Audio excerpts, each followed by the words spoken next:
Əgər evinizdə bir ədəd pomidor və bir ədəd biber varsa, mütləq bu yeməkdən hazırlayın. Daha öncə bu yeməyi qiymə ilə hazırlamışdım. Çox adam tərəfindən bəyənildi və hər kəs hazırlamaq üçün can atırdı.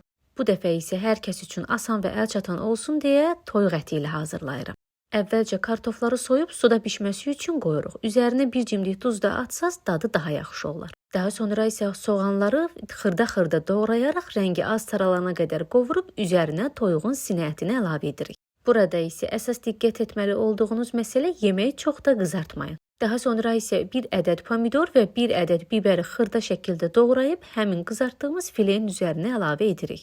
Yəqin ki, qeyd etdiyim inqridiyentlərin hər biri mütləq şəkildə hər kəsin evində olur. İçliyi hazırladığınız zaman çalışın qazın çox da gür olmamasına diqqət edəsiniz. Hazır olan içliyin içərisinə duz və isti ot da əlavə edib, başlayırıq bişmiş kartofları soba qabının içərisində əzməyə. Çəngəl ilə qəşəngcə əzdikdən sonra isə duz, isti ot və kərə yağı da əlavə edərək kartofu düzgün şəkildə soba qabının içərisinə tamamilə yayırıq.